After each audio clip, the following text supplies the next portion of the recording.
এবার থেকে কষ্ট করে আর পাট পানিতে জাগ দিতে হবে না। কৃষকের সব থেকে বেশি পরিশ্রম হয় এই পাট জাগ দেওয়া থেকে শুরু করে একদম শুকানো পর্যন্ত। আর এখন এমন একটা মেশিন চলে এসেছে যে মেশিন ব্যবহার করে জমি থেকে পাট কেটে পাটের আঁশ বের করে নেওয়া হয়। এখন চাষি ভাইরা জমি থেকে পাট কেটে ডাইরেক্টলি বিক্রি করতে পারবে। আচ্ছা, আপনারা কি কখনো ভেবে দেখেননি মার্কেটে এত পরিমাণে পাট চাষি ভাইরা বিক্রি করে, সেই সমস্ত পাট ফ্যাক্টরিতে নিয়ে গিয়ে কি করা হয় সেটা কি আপনারা জানেন? আজকের ভিডিওতে জমি থেকে পাট কাটা থেকে শুরু করে ফ্যাক্টরির সমস্ত প্রসেস, এমনকি সমস্ত গোপন তথ্য আপনাদেরকে স্টেপ বাই স্টেপ দেখানোর চেষ্টা করব।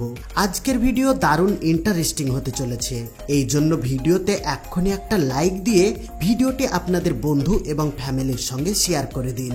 আচ্ছা, আপনি কি কখনো ভেবে দেখেছেন হসপিটালে এত পরিমাণে স্যালাইন ব্যবহার করা হয়, কিন্তু সেই সমস্ত স্যালাইনের বোতলগুলো কি করা হয় সেটা কি আপনি জানেন? আজকের এই ভিডিওতে সমস্ত তথ্য আপনাদের সামনে তুলে ধরব। তো বেশি কথা না বাড়িয়ে চলুন শুরু করা যাক। Jute harvesting and factory process. বন্ধুরা, আমরা তো এটা সবাই জানি, পাট কাটার পর আটি বেঁধে পুকুরে বা কোনো জলাশয় স্থানে পাটকে জাগ দিতে হয়। কিন্তু আপনারা কি জানেন এখন এর জন্য নতুন সিস্টেম উঠেছে? এখন এই পাট আর কষ্ট করে শ্রমিক দিয়ে ছিলার প্রয়োজন পড়ে না। এই পাট এখন কাটার পর এই মেশিনের মধ্যে প্রথমে ছিলে নেওয়া যায়।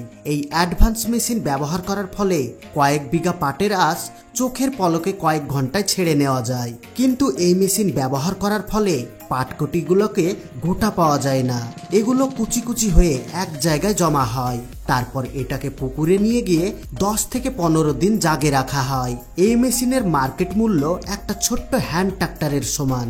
এই মেশিন যে কোনো কৃষক ভাইয়েরা কিনে তার নিজের কাজ নিজেই করে নিতে পারবে, আর চাইলে এটাকে ভাড়া খাটিয়ে ইনকাম করা যায়। এবার এই পাটকে জাগ থেকে তুলে নিয়ে এসে রোদ্রে শুকানো হয়। শ্রমিক দিয়ে ছিলানো পাটের থেকে এই মেশিনে ছিলানো পাটের মূল্য অনেক বেশি, কারণ এগুলোকে ফ্যাক্টরিতে পরে নিয়ে গিয়ে আর ফিল্টার করার প্রয়োজন পড়ে না এবং পাটের কোয়ালিটি অনেক ভালো হয়। এই জন্য মার্কেটে এর চাহিদা অনেক বেশি। চলুন এবার দেখে আসি এই পাটগুলোকে নিয়ে গিয়ে ফ্যাক্টরিতে কি করা হয়। সর্বপ্রথমে পাটের মোড়াগুলোকে একটা মেশিনের মধ্যে একটা একটা করে দিয়ে দেওয়া হয়, আর এই মেশিনের মধ্যে অনেকগুলো রোলের মধ্যে দিয়ে যাওয়ার ফলে এর একটা পাতলা লেয়ার তৈরি হয়ে যায়। আসলে ফ্যাক্টরিতে এই কাজ করার কারণ হচ্ছে এই পাটগুলো দিয়ে সুতো তৈরি করা হয়। এই মেশিন ছোট ছোট পাটের মোড়াগুলোকে একটা লম্বা লেয়ারে পরিণত করে দিতে পারে, যার ফলে একটানা লম্বা সুতো বা দড়ি তৈরি হয়ে যায়। যখন সুতো তৈরির কাজ কমপ্লিট হয়ে যায়, তারপর এই পাটের সুতোর বান্ডিল তৈরি করা হয়। এই সুতো দিয়ে কি তৈরি করা হয় সেই বিষয়ে পরে কথা বলছি। তার আগে দেখে আসি চলুন যে নতুন পদ্ধতিতে পাট তৈরি হচ্ছে সেই পাট দিয়ে কি তৈরি করা হয়।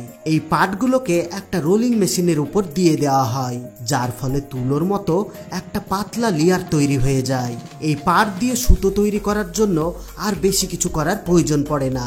হাত দিয়ে ছেলা পাট ফ্যাক্টরিতে অনেক প্রসেস হওয়ার পর সুতলি দড়ি তৈরি করা হয়, কিন্তু এই পাট একটা মেশিনে রোল করার পর এই কাজ করা যায়। তাছাড়া এই পাটের সুতলো দড়ির কোয়ালিটি অনেক ভালো হয়, যার কারণে এই পাটের মূল্য এত বেশি। চলুন এবার দেখা যাক পাটের সুতলি দড়ি তৈরি করার পর তা দিয়ে কি তৈরি করা হয়। বন্ধুরা, এই পাট দিয়ে সব থেকে বেশি পরিমাণে তৈরি করা হয় চটের বস্তা, আর এই বস্তাগুলোকে সব থেকে বেশি ব্যবহার করে সরকারি রেশন আদান প্রদান করার জন্য। আপনারা রেশনের দোকানে চাল, গম, চিনি নিতে গেলে এই বস্তা দেখতে পাবেন।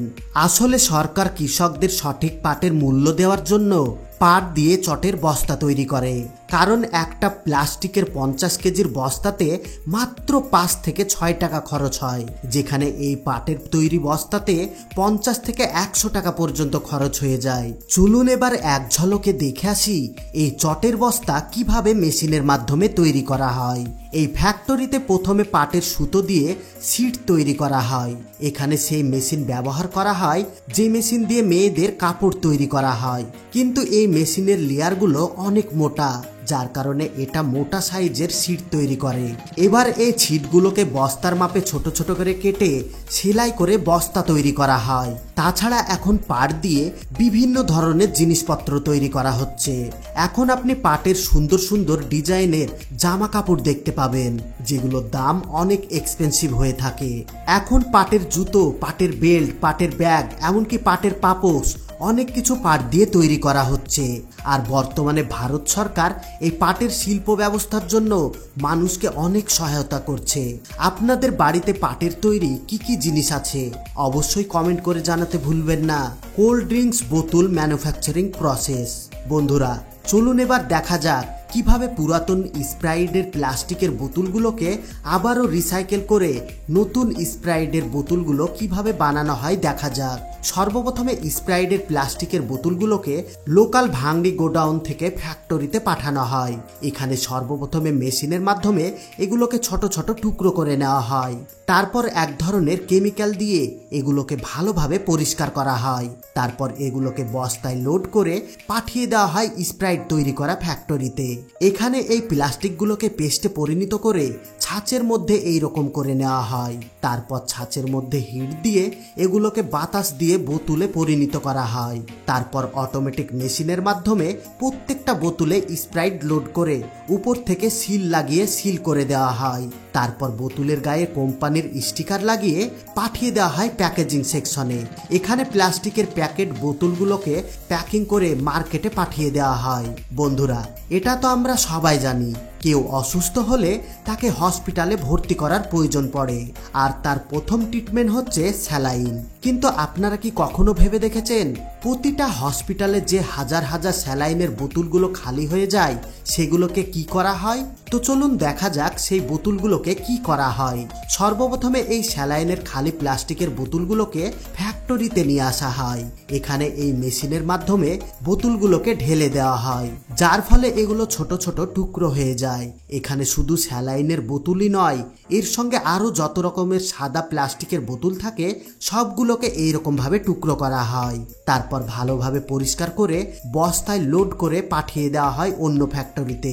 এখানে এগুলো বড় মেশিনের মাধ্যমে পেস্টে পরিণত করা হয় এবং তৈরি করা হয় বিভিন্ন ধরনের প্লাস্টিকের বোতল, যা ফ্যাক্টরিতে নানান ধরনের জিনিস লোড করার জন্য ব্যবহার করা হয়।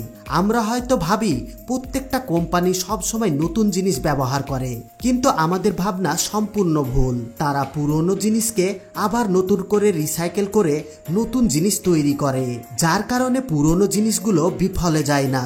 বন্ধুরা এই ধরনের ফ্যাক্টরি সব থেকে বেশি রয়েছে চীন আর সাউথ কোরিয়াতে, যারা পৃথিবীর সমস্ত পুরনো জিনিস কিনে রিসাইকেল করে নিত্য নতুন জিনিস তৈরি করে। কিন্তু বর্তমানে এখন ভারতে প্রচুর পরিমাণে এইরকম বড় বড় ফ্যাক্টরি হয়ে গিয়েছে। Ploughed making factory process. বন্ধুরা প্লাউড তৈরি করার জন্য বড় বড় গাছের গুঁড়ি ব্যবহার করা হয়, আর এগুলোকে মেশিনের মাধ্যমে এমনভাবে পাতলা পাতলা করে লেয়ারে পরিণত করা হয় যা আপনি কল্পনাও করতে পারবেন না। যখন এগুলোকে পাতলা পাতলা লেয়ারে পরিণত করা কমপ্লিট হয়ে যায় তখন এগুলো চলে যায় আর একটা সেকশনে। এখানে একটা লেয়ারের উপর আঠা দিয়ে আর একটা লেয়ারকে লেগে দেওয়া হয়, আর আঠার সঙ্গে ব্যবহার করা হয় কাঠের গুঁড়ো। যখন প্লাউড তৈরি করা কমপ্লিট হয়ে যায় তখন ফাইনালি দুই সাইডে ভালো কোয়ালিটির প্লাউড আঠা দিয়ে লাগিয়ে দেওয়া হয়। প্লাউড দিয়ে তৈরি যে কোনো জিনিস কাঠের জিনিসের থেকে বেশি শক্তিশালী হয়, কিন্তু প্লাউডে জল পড়লে সেই প্লাউড তাড়াতাড়ি নষ্ট হয়ে যায়। আর বন্ধুরা সব থেকে জরুরি কথা, আমরা যেন এর থেকে আরো সুন্দর সুন্দর ভিডিও বানাতে পারি, এই জন্য ভিডিওতে লাইক দিয়ে ভিডিওটি আপনাদের বন্ধু এবং ফ্যামিলির সঙ্গে শেয়ার করে দিন। আর আপনি যদি আমাদের চ্যানেলে নতুন হয়ে থাকেন তাহলে চ্যানেলটিকে সাবস্ক্রাইব করে অল নোটিফিকেশন সিলেক্ট করে রাখুন, যাতে পরবর্তী ভিডিও আপলোড করার সঙ্গে সঙ্গে আপনি সবার আগে দেখতে পারেন। এতক্ষণ পর্যন্ত সঙ্গে থাকার জন্য আপনাদের সবাইকে অসংখ্য ধন্যবাদ।